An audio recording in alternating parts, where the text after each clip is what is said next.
we stand, we stand.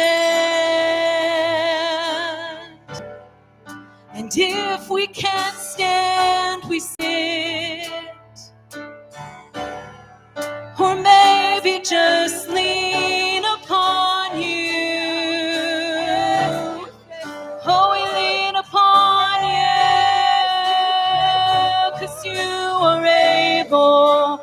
We lean upon you,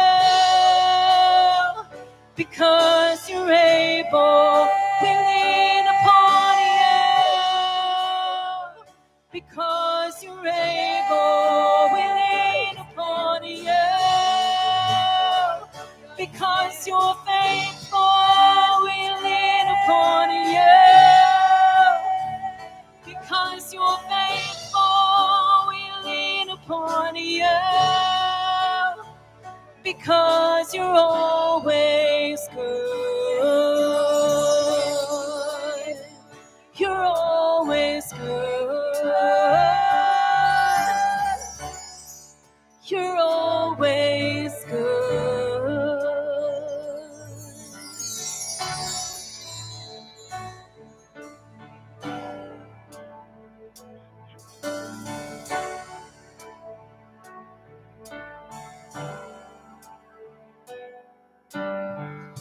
I'm calling on the Holy Spirit, almighty river, come and fill me again. Come and fill me again. Come and fill me again. Come and fill me again.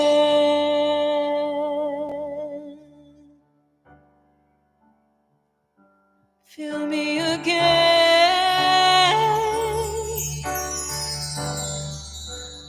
Fill me once again. I need you more than ever. Oh, we need you more than ever. Fill us once again.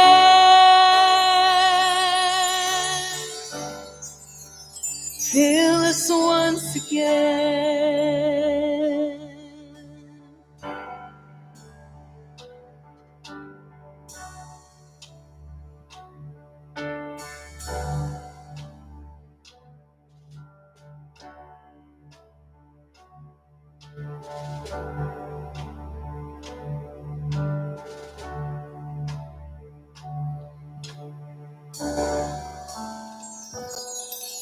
Actually, Joe, I think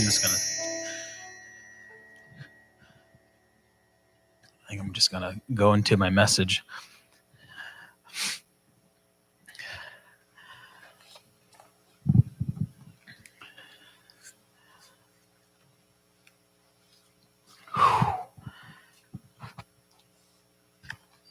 Didn't mean to cut you off, but that was a good entrance for what the Lord has given me to speak on today. Wow.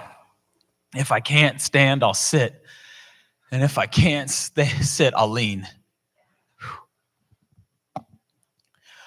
When a spiritual song, when prophetic song like that comes forth, you don't realize the things I'm going to speak for me. I didn't realize some of the things that I was just hanging on to and carrying and even, dare I say, worrying about that are going on in Amanda and I's life, in our with our kids, with work, with this, with everything else going on.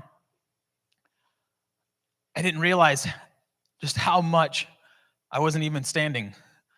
I was leaning.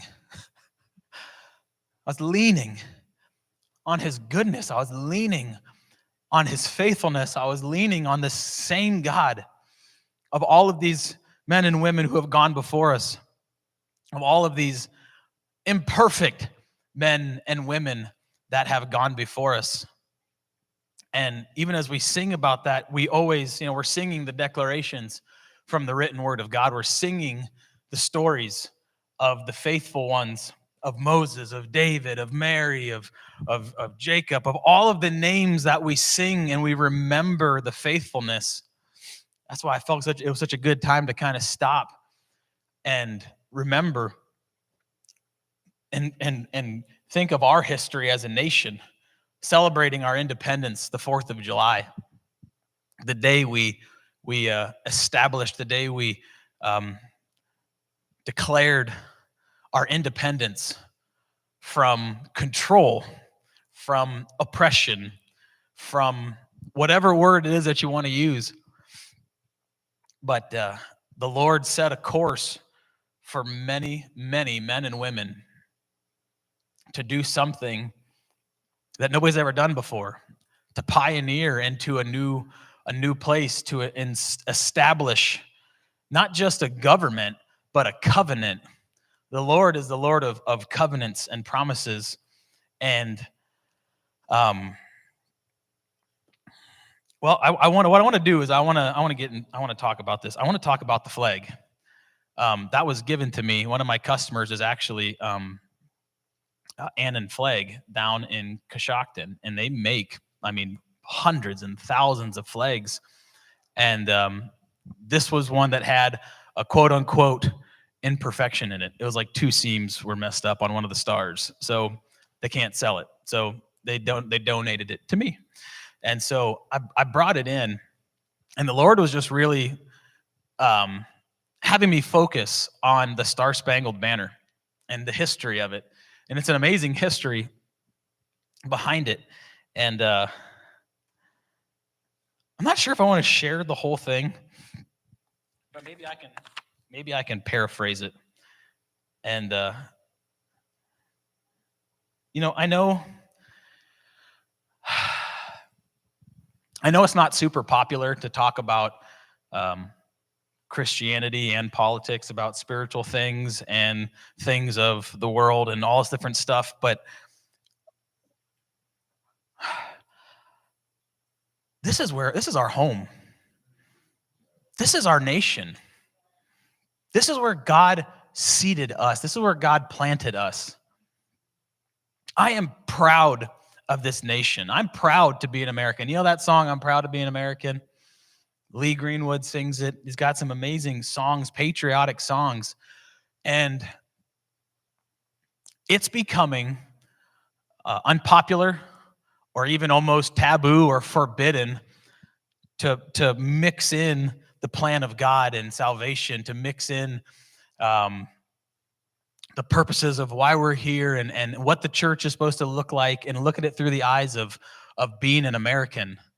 You don't want to have too much pride in your nation, because you're not a king, you're not a citizen of America first, you're a citizen of heaven. That's absolutely right.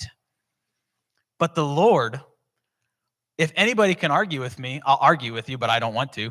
If you don't think that America was founded by God, set aside and consecrated by God for the purposes of the gospel, then I dare you to crack a history book. I dare you to crack a history book. Don't go watch a news anchor tell you about the history of this country. Don't go watch on Facebook some story that was copy and pasted. Go actually do some research into this nation. But I want to share the story of the Star Spangled Banner, because so we sing it at football games, at all the sporting events. It's actually in the old hymnals of most churches. It was in the hymnal book. And there's actually 4 verses, if everybody doesn't know. There are 4 verses to the Star Spangled Banner. The last verse, I was going to have Neela play it, but for the sake of time, it's like 5-6 minutes long. I realize it's already now 10 after 11. I probably should keep moving.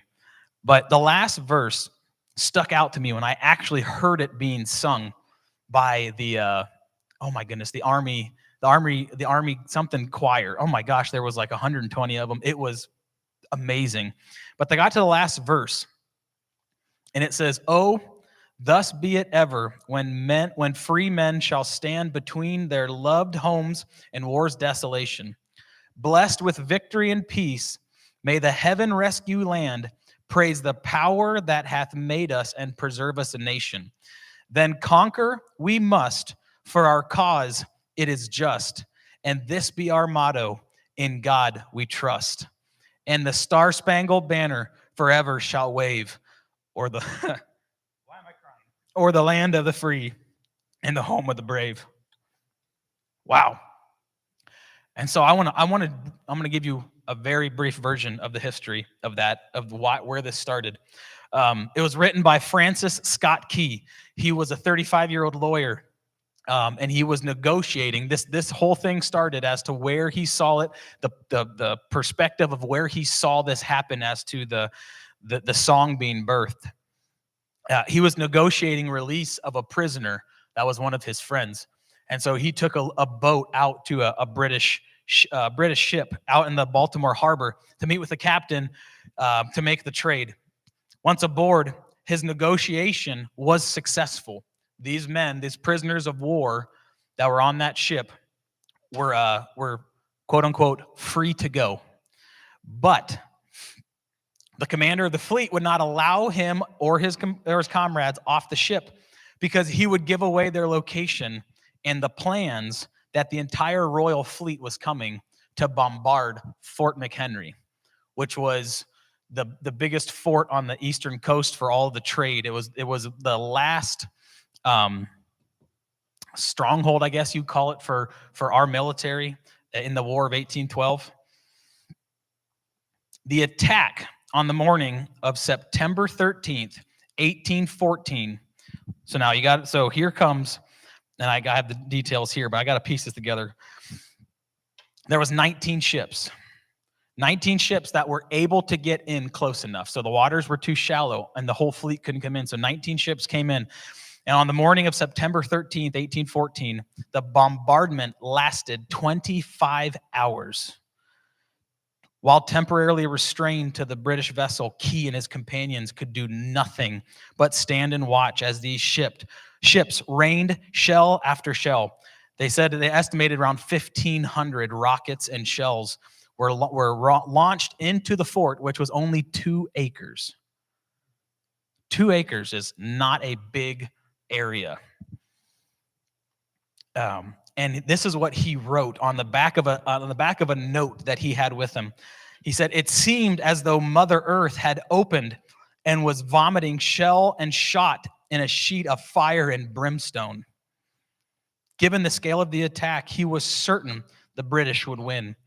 As the hours passed slowly, but in the clearing of the smoke of the dawn's early light on September 14th, he saw the American flag, not the British Union Jack, flying over the fort, announcing that America had victory, that America had won, that they persevered and were preserved by the grace of God. Think of what I'm saying to you.